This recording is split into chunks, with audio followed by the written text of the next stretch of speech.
Tuhan firman-Mu ajaib, kekal meski gunung menghilang. Tiada huruf yang gagal, tak terpatahkan sia-sia. Hidup seperti-Mu ya Allah, lebih dari emas. Aku bersaksi kitab-Mu, kitab yang suci. Terdengarkan firman-Mu, hibur hati yang luka. Terangilah langkahku kemanapun ku pergi. Biarkanlah firman-Mu berkuasa atasku. Ubahkanku, bebaskanku, ku mau menyenangkan-Mu. Tuhan firman-Mu ajaib, kekal meski gunung. Ubah dan bebaskan aku, mau menyenangkan-Mu. Salam jumpa pemirsa terkasih, saya menyambut Anda sekalian dimanapun Anda berada dalam episode terbaru program studi harian kita, Semua Kitab Suci. Saya berdoa dengan sepenuh hati semoga program ini benar-benar menjadi berkat bagi Anda, keluarga Anda, dan bagi semua penonton dimanapun berada. Tidak ada kekayaan yang dapat dibandingkan dengan kekayaan firman Tuhan. Tidak ada sukacita yang dapat dibandingkan dengan sukacita yang Anda miliki ketika bersekutu dalam firman Tuhan. Sekarang adalah waktunya untuk merenungkan firman, untuk mendapatkan kekayaannya. Dalam pelajaran kita dalam kitab-kitab Perjanjian Baru, kita telah mencapai surat Rasul Paulus kepada jemaat di Korintus, dan kita telah sampai pada pasal yang ke-6.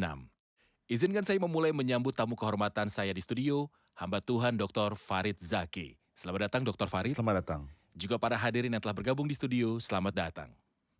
Dr. Farid, kami mendapatkan pertanyaan terkait dengan episode sebelumnya tentang disiplin gereja. Tentang masalah orang yang berzinah di Korintus yang sudah kita bahas di episode yang sebelumnya. Pertanyaannya adalah bagaimana dia diserahkan kepada iblis untuk penghancuran daging. Apa arti penghancuran daging? Baik, kita sepakat bahwa disiplin gereja membuat dia menjauh dari gereja. Selain itu, Rasul Paulus memiliki otoritas khusus Otoritas dengan apostolik. otoritas kerasulannya. Dia menyerahkannya ke tangan iblis. Apa peran iblis? Peranannya adalah mempengaruhi tubuh dengan beberapa penyakit dan itu bisa menyebabkan kematian. Namun, Rasul Paulus menarik garis merah dan berkata bahwa iblis tidak dapat menyentuh roh orang ini karena itu adalah milik Kristus. Sekalipun dia mati, rohnya akan diselamatkan pada hari Kristus datang. Jadi keselamatan orang ini terjamin, tapi tubuhnya bisa saja terkena penyakit. Jadi disiplin gereja bisa membawa orang itu bahkan sampai mati. Ya, Dia mungkin terpengaruh secara fisik, tetapi jika dia mati di bawah disiplin, roh dan jiwanya akan disimpan diselamatkan dan bersama Kristus. sempurna, Itulah artinya. tentu. Apa topik umum dari pasal yang ke-6? Apakah judulnya? Kita masih berbicara tentang kekudusan. Ya, Kekudusan pada tingkat pribadi, kita melihat kekudusan di tingkat gereja. Pasal 6 dibagi menjadi dua bagian. Di bagian pertama, Paulus berurusan dengan orang percaya di Korintus yang pergi ke pengadilan untuk menghakimi satu sama lain. pengadilan eksternal. Ya, pengadilan karena yang satu ditindas oleh yang lain. Jadi dia pergi ke pengadilan dan mengajukan gugatan. Dia mengajukan gugatan. Dia mengajukan gugatan. Di bagian kedua pasal ini berbicara tentang orang-orang yang menyalahgunakan tubuh mereka dan melakukan zina. Di sini dia berurusan dengan dua masalah ini. Jadi dia berurusan dengan mengajukan tuntutan hukum di pengadilan luar antara orang percaya, dan masalah lainnya adalah untuk memuliakan Tuhan dalam tubuh dan roh mereka. Benar. Baik, sebelum kita membahas masalah yang mereka miliki di gereja Korintus yang menyebabkan orang mengajukan tuntutan kepada hakim, bagaimanakah keadaan kita sebagai orang beriman terhadap pemerintah, lembaga negara, otoritas peradilan, dan hukum? Pertanyaan bagus. Apalagi Anda menggunakan ungkapan yang sangat tepat. Saudara ayat yaitu sikap individu terhadap pemerintah. Kita sering mendengar tentang situasi gereja terhadap negara. Alkitab sama sekali tidak menunjukkan situasi gereja terhadap negara, tetapi situasi individu terhadap negara. Warga negara Warga Kristen. kota, kita menemukan itu di sini di Roma 13 dan saya pikir Anda mempelajari Roma dalam acara ini dan mendiskusikannya. Juga di Titus pasal 3 dan di 1 Petrus pasal 2. Mohon ucapkan referensi ini lagi yang dapat diperiksa oleh pemirsa tercinta dan memiliki gambaran umum tentang situasi orang beriman terhadap negara. Situasi orang beriman terhadap negara disebutkan dalam 4 pasal setidaknya dalam perjanjian baru. Roma pasal 13, tiap-tiap orang harus takluk kepada pemerintah yang di atasnya. Lalu, 1 Korintus yang merupakan topik kita. Kemudian di surat Titus pasal ketiga. Kemudian 1 Petrus pasal 2. Baik, Situasi orang beriman adalah saya hidup sebagai warga negara, dalam negara. Meskipun saya memiliki kewarganegaraan surgawi, saya juga memiliki kewarganegaraan saya. Negara tempat saya tinggal selalu memberikan saya layanan. Jadi saya bertanggung jawab untuk menanggapi layanan ini dengan mematuhi hukum, membayar pajak dan bea cukai yang diperlukan. Tidak menghindari dinas militer jika diminta. Orang Kristen sejati harus melakukan semua hal ini. saya berkomitmen kepada firman Tuhan untuk tunduk dan juga menghormati negara. Dan menjadi warga negara yang baik. Namun apakah ada batasan dalam mematuhi hukum? Salah satunya pengecualian adalah jika saya diperintahkan untuk menyembah Tuhan atau menyembah Kristus sebagai Tuhanku dan Tuanku, atau diperintahkan untuk menyangkal mengikuti Dia. Pada saat ini, Kita harus lebih taat kita kepada harus lebih Allah. taat pada Allah daripada manusia. Saya akan membacakan beberapa ayat tentang masalah yang ada di gereja Korintus dan kembali kepada Anda dengan sebuah pertanyaan. Apakah ada seorang di antara kamu yang jika berselisih dengan orang lain berani mencari keadilan pada orang-orang yang tidak benar dan bukan pada orang kudus? Atau tidak tahukah kamu bahwa orang-orang kudus akan menghakimi dunia? Dan jika penghakiman dunia berada dalam tangan kamu, tidakkah kamu sanggup untuk mengurus perkara-perkara yang tidak berarti? Tidak tahukah kamu bahwa kita akan menghakimi malaikat-malaikat? Jadi apalagi perkara-perkara biasa dalam hidup kita sehari-hari. Sekalipun demikian, jika kamu harus mengurus perkara-perkara biasa, kamu menyerahkan urusan itu kepada mereka yang tidak berarti dalam jemaat? Hal ini kukatakan untuk memalukan kamu. Tidak adakah seorang di antara kamu yang berhikmat, yang dapat mengurus perkara-perkara dari saudara-saudaranya? Adakah saudara yang satu mencari keadilan terhadap saudara yang lain? Dan justru pada orang-orang yang tidak percaya? Bagaimana keadaan kasus ini, Dr. Farid? Seperti yang baru saya sebutkan, beberapa masalah terjadi. Mungkin masalah keuangan di antara beberapa orang percaya. Jadi yang tertindas menggunakan pengadilan dan mengajukan gugatan terhadap saudaranya yang tidak adil. Dan menunggu pengadilan untuk mendapat haknya kembali. Rasul Paulus tidak menyetujui perilaku ini sepenuhnya. Dan mengatakan bahwa sama sekali tidak pantas orang-orang beriman diadili oleh pengadilan. Bukan berarti orang Tidak beriman menghormati pengadilan. tidak, tentu saja, karena pengadilan dibentuk oleh otoritas negara. Kita sebagai warga negara yang baik menerima apapun yang disediakan oleh negara dan diatur Dan Alkitab oleh menggambarkan otoritas undang-undang. itu karena pemerintah adalah hamba Allah untuk kebaikanmu. Benar. Tapi masalahnya lebih dalam dari itu. Apa masalahnya? Padahal Rasul Paulus sampai pada akar masalahnya. Dia berkata, kepada yang tertindas bertahanlah dari penindasan. Tuhan sedang melatih Anda melalui penindasan dan serahkan penindas kepada Tuhan. Dia akan menghakiminya, tapi itu tidak dapat diterima bagi orang percaya sejati untuk melawan satu sama lain di hadapan hakim. Itu bertentangan dengan kesaksian Kristen. Dan dia memberikan 3 alasan. Alasan pertama sangat indah. Dalam ayat 2, atau tidak tahukah kamu bahwa orang-orang kudus yang berarti orang beriman, lihatlah ungkapan yang dia gunakan. Dia tidak mengatakan orang percaya tapi orang kudus. Ya, Dia berkata Anda berada dalam posisi yang tinggi. Ketika Kristus akan menghakimi dunia, orang percaya akan berpartisipasi dalam menghakimi dunia. Alasan kedua, tidak tahukah kamu bahwa kita akan menghakimi malaikat-malaikat? Ini juga wahyu yang sangat aneh. Siapa yang akan menghakimi malaikat yang jatuh? Kristus. Dari sini kita mengerti bahwa Kristus akan melibatkan kita dalam penghakimannya Benar. bagi para malaikat.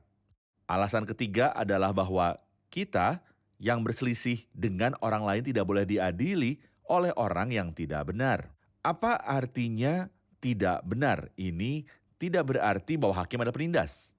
Artinya penilaian manusia pada umumnya dinodai oleh ketidakadilan. Dia ingin mengatakan Anda lebih suka mendatangi orang yang tidak percaya, yang penilaiannya kemungkinan besar tidak adil. Selesaikan masalah Anda di gereja dengan sesama saudara Anda. Itu menjadi lebih jelas sekarang. Kita rehat sejenak dan kembali untuk menjawab pertanyaan hadirin. Pemirsa terkasih, kami akan segera kembali setelah rehat. Berkuasa atasku, ubahkanku, bebaskanku, ku mau menyenangkanmu. Tuhan firman-Mu ajaib, kekal seluruhnya. Ubah dan bebaskan aku, mau menyenangkanmu.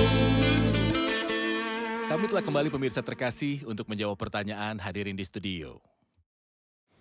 Saya punya pertanyaan, tidakkah ada orang bijak di seluruh gereja yang mampu menilai hal-hal yang tidak kita setujui? Benar, bukankah di sana di gereja Korintus yang begitu berbakat ada orang bijak yang memutuskan perselisihan antar saudara? Ini bukan pertanyaan interrogatif, sebagaimana ini retoris. Hebatnya gereja seperti Korintus penuh dengan orang-orang yang memiliki karunia.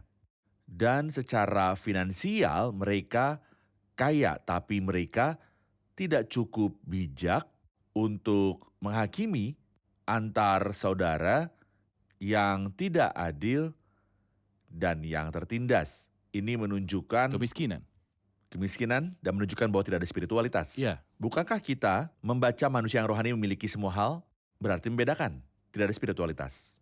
Tidak ada keberanian dan kekudusan untuk mempraktekkan disiplin gereja. Tidak ada cinta seperti yang akan kita lihat nanti. Tidak ada kedewasaan spiritual. Sempurna. Itu adalah kasus gereja. Benar. Ketika kita masuk ke ayat 12, itu adalah bagian baru dalam pasal tersebut. Ia mengatakan, segala sesuatu halal bagiku, tetapi bukan semuanya berguna. Segala sesuatu halal bagiku, tetapi aku tidak membiarkan diriku diperhamba oleh sesuatu apapun. Bagaimana prinsip yang ditetapkan Paulus ini dapat membantu orang percaya mengatasi persoalan hidup? Pertama, kita harus memahami segala sesuatu. Jangan sampai ada yang menganggap kejahatan termasuk. Seolah itu mutlak. Beberapa orang akan berkata semua hal seperti merokok atau minum alkohol atau berselingkuh secara emosional. Tidak.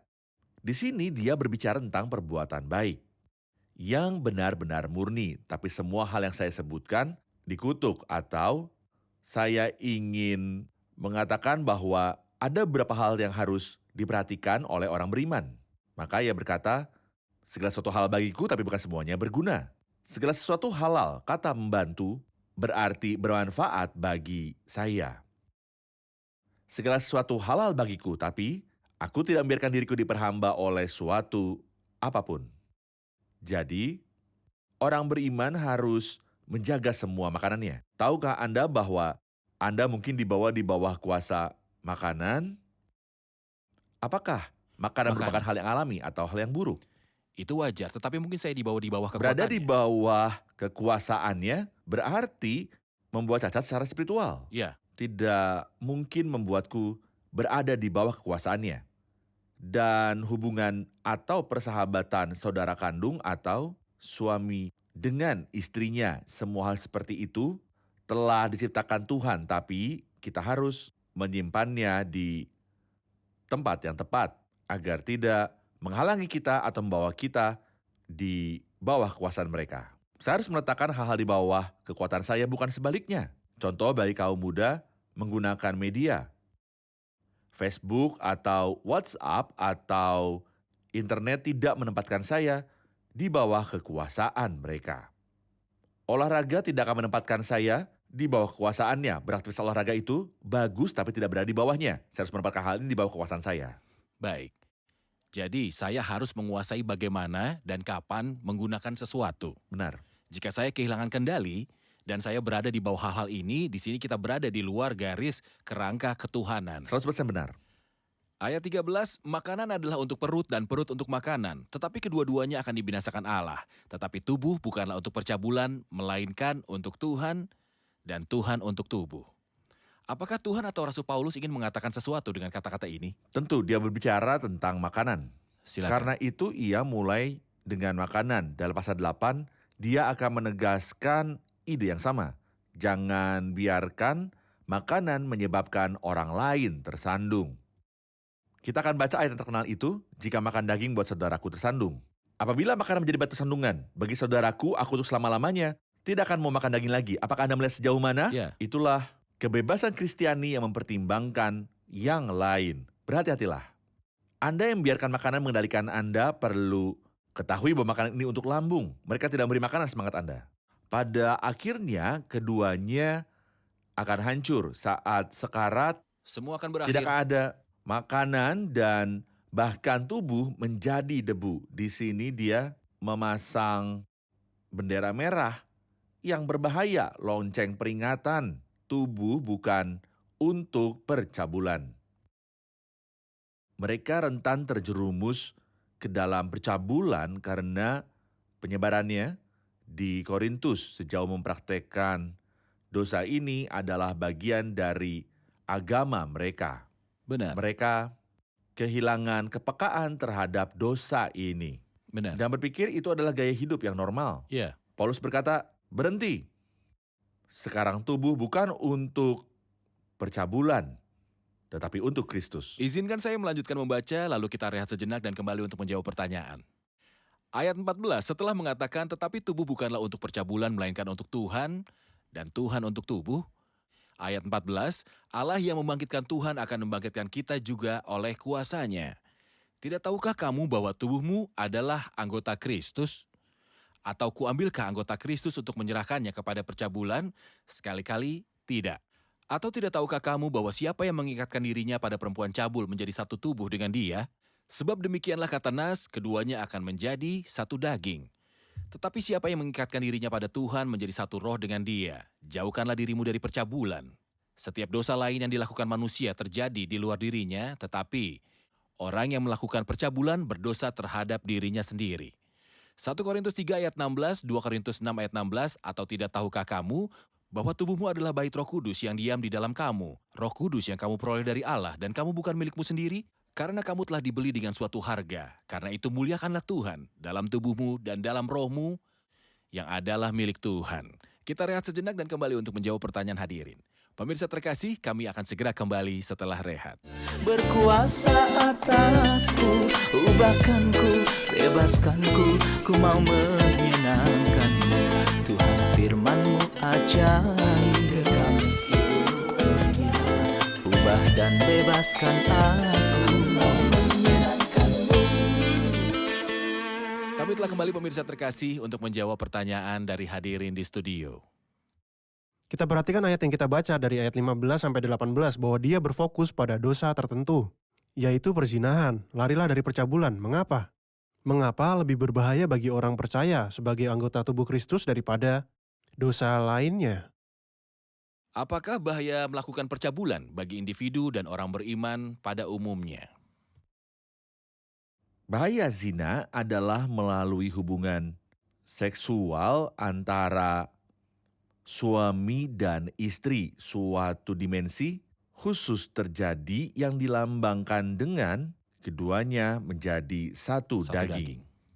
Jadi ketika salah satu pasangan melakukan hubungan fisik dengan orang ketiga, dia menjadi satu tubuh dengan orang tersebut. Jadi seolah-olah dia terpisah dari orang pertama. Itu dari satu sisi.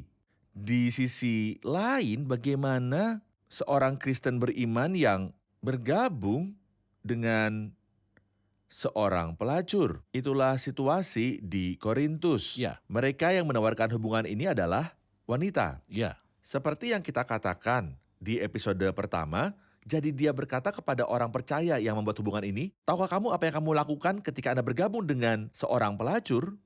engkau menjadi satu dengannya. Seorang mungkin berkata ini hanya situasi biasa. Tidak, dengan bergabung dengannya, Anda telah menjadi satu dengannya.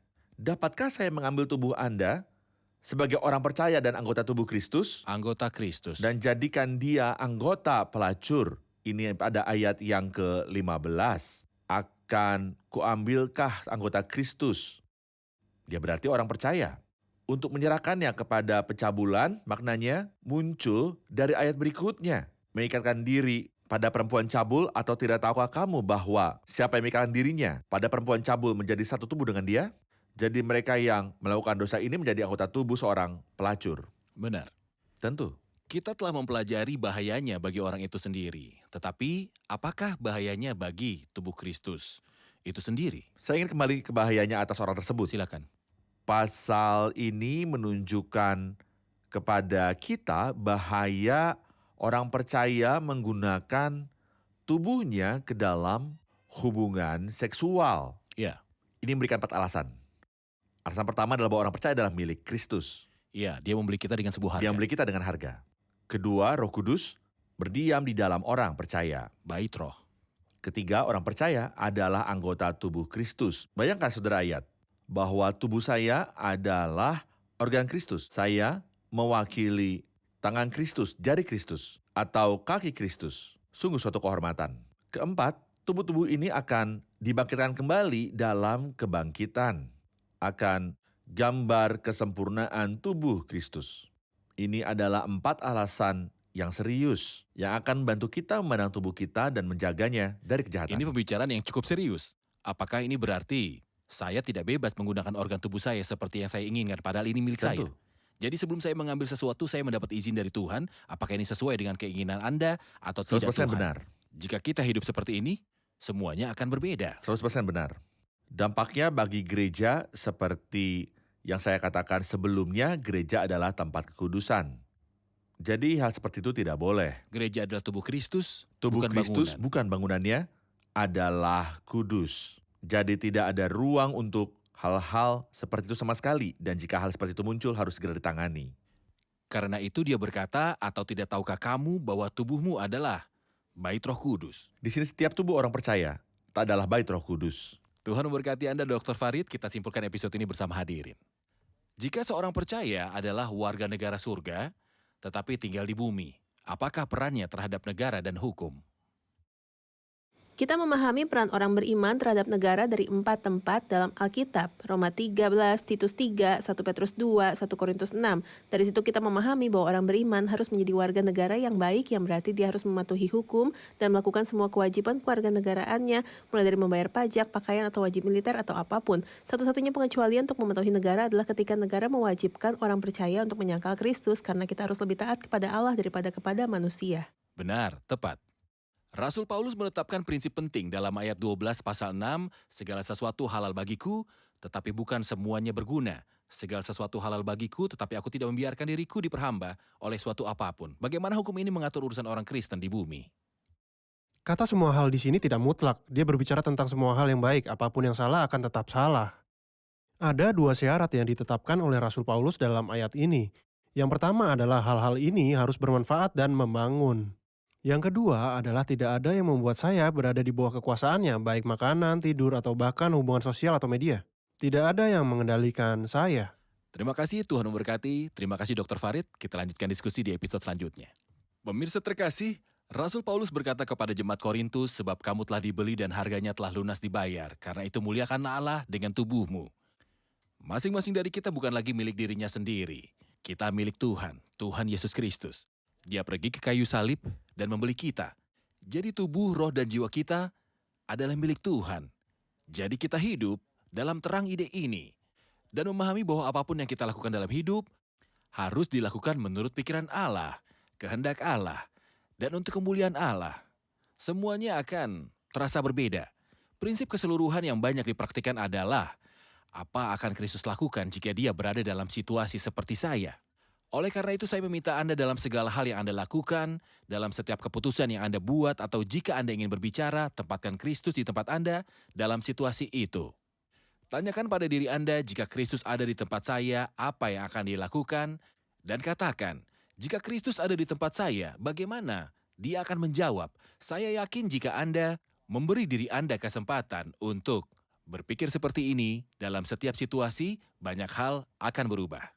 Pertanyaan episode ini, apa bahayanya seorang percaya menggunakan tubuhnya dalam hal yang tidak halal? Apa bahayanya seorang percaya menggunakan tubuhnya dalam hal yang tidak halal? Sampai bertemu di episode selanjutnya, Tuhan menyertai. احفظني في رضاك باقي أيام عمري اجذبني من وراك اجذبني وأنا أجري اجذبني وأنا أجري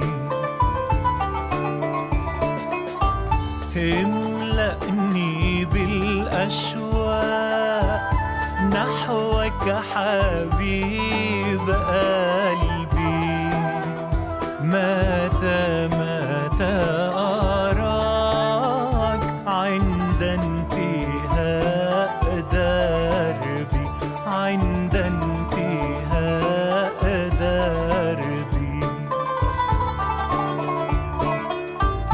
أيقظني للصلوات عقلني يا ربي واحميني من الذات وكن ينبوع حبي وكن ينبوع حبي يا ساكن في علاك يا من له أمري قد قلت لا أنساك من مسك مس عيني من مسك مس عيني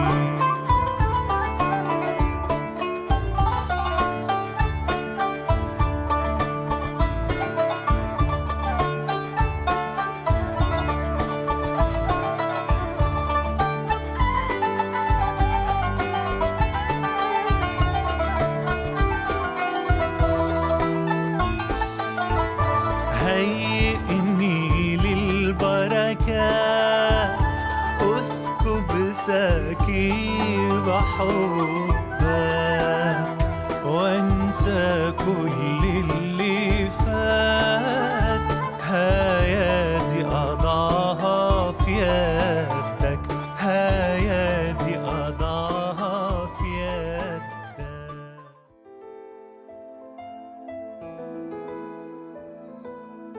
Tuhan firman-Mu ajaib, kekal meski gunung menghilang. Tiada huruf yang gagal, tak terpatahkan siasat.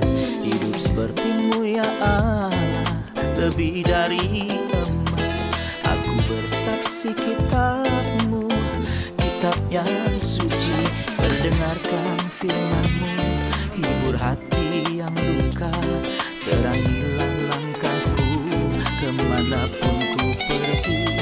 Biarkanlah firman-Mu berkuasa atasku. Ubahkanku, bebaskanku, ku mau menyenangkan-Mu. Tuhan firman-Mu ajaib, ubah dan bebaskan aku.